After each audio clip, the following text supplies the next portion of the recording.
और जो 22 question start करने जा रहे हैं हम 2 to 22। क्या कहता है 22 क्वेश्चन, ध्यान से रीड करते हो पहले।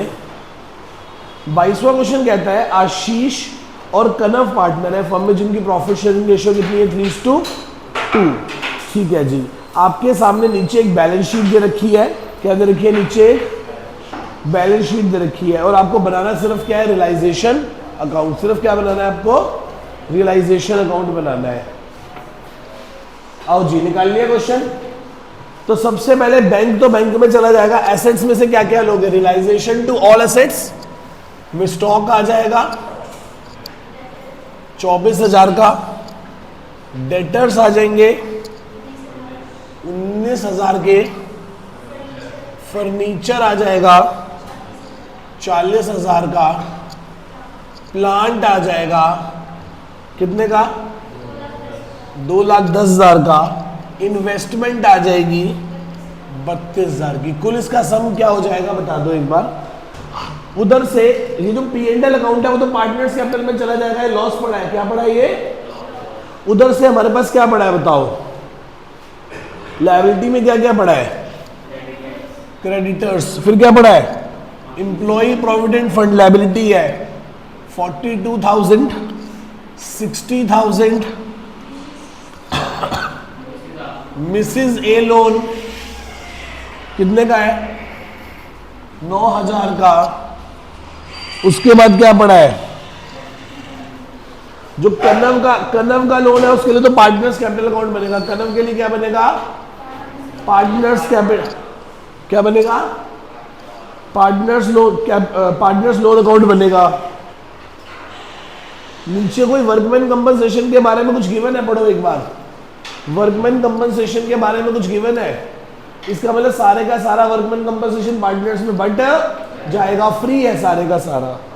इन्वेस्टमेंट फ्लक्चुएशन रिजर्व आएगा। इन्वेस्टमेंट फ्लक्चुएशन रिजर्व कितना है? 4,000। और ये कितना हो गया? 1,11,000। कितना हो गया ये? 1,42,000, 60 और 9। और इधर से बताओ इसका सम क्या आ रहा है? जल्दी बताओ इसका सम क्या आ रहा है बताओ।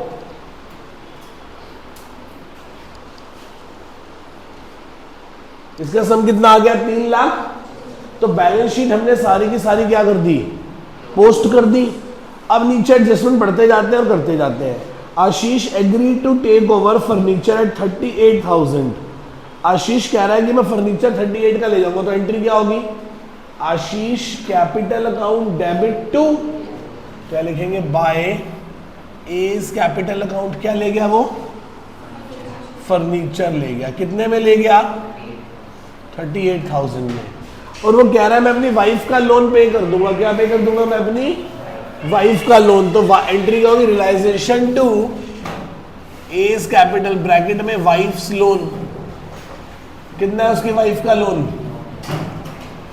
खत्म।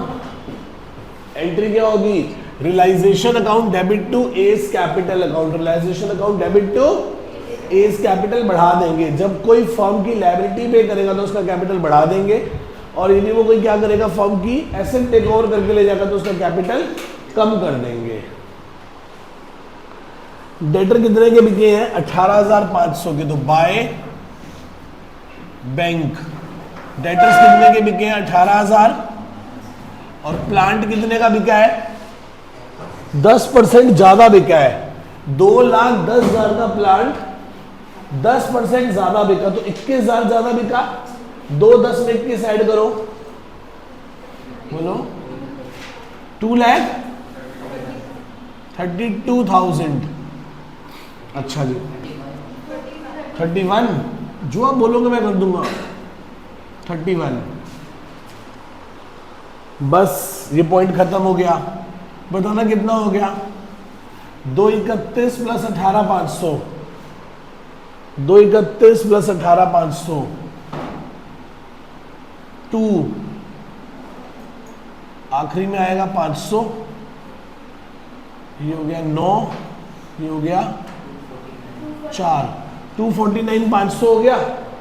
एंट्री हो गई bank account debit to realisation. आगे चलते हैं। कनव took 40% stock at 20% less their book value.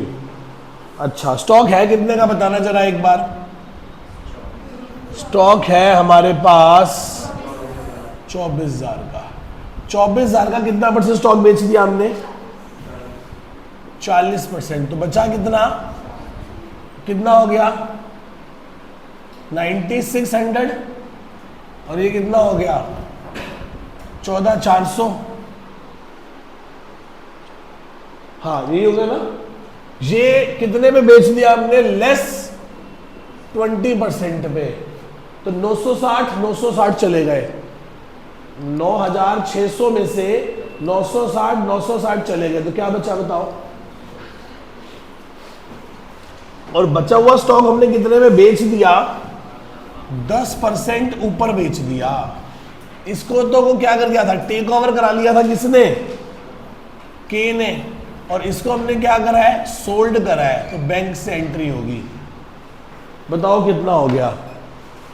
9600 का 20% माइनस कर दो। बताओ भाई, मैथ्स तो तुम्हारा ही है। 7680 ये आ गया। और ये 10% ऊपर बेच दिया, क्या होगा? 14,400 में 1440 ऐड कर दो। हाँ, 940 पक्का देख लो। 14,400 में 10% ऐड कर दो, क्या आएगा? 14,400 में 10% ऐड कर दो। 15840 पक्का? चलो आप कहते हो तो मान लेते हैं। कोई डाउट यहां तक? ये कौन ले गया? के ले गया। तो एंट्री क्या होगी? Cash capital to realisation. तो बाय केस कैपिटल स्टॉक कितने में ले गया? 7,680। और बाय बैंक ब्रैकेट में क्या? स्टॉक कितना? 15,840।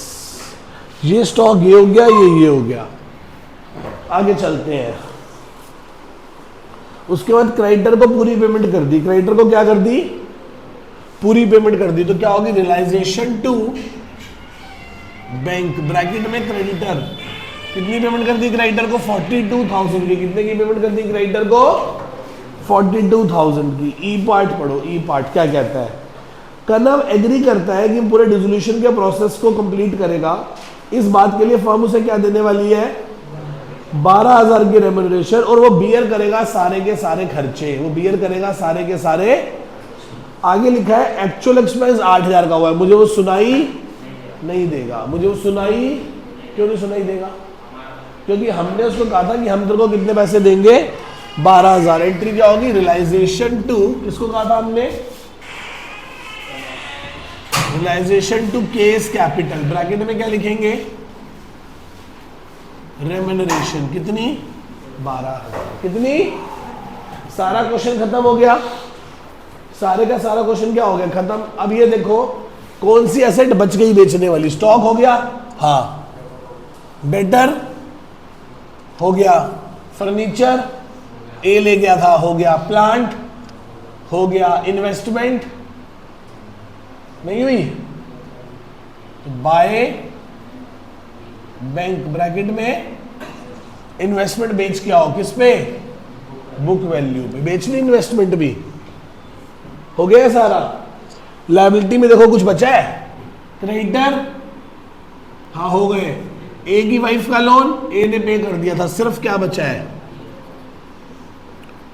इंप्लॉई प्रोविडेंट फंड का पैसा देना है बस 60,000 रुपए। अब इससे क्या निकाल लो? अब एसेट भी सारी बिकवा दी, लायबिलिटी भी सारी पे करवा दी।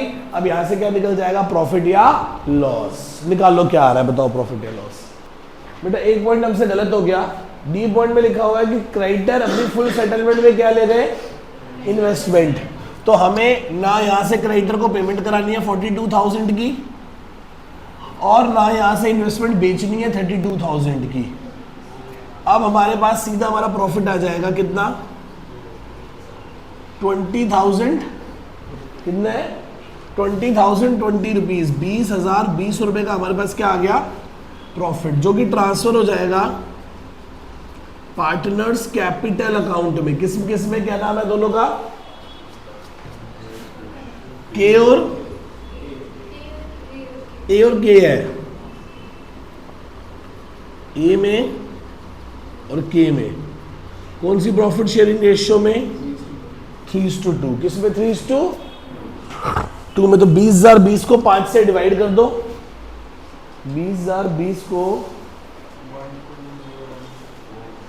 5 से डिवाइड कर दो, इनटू में 3 कर दो, 12,000 12 और 8,000 8। ये आ गया जी। ये ना पूरे का पूरा हमारा क्वेश्चन नंबर 22। नोट कर लीजिए।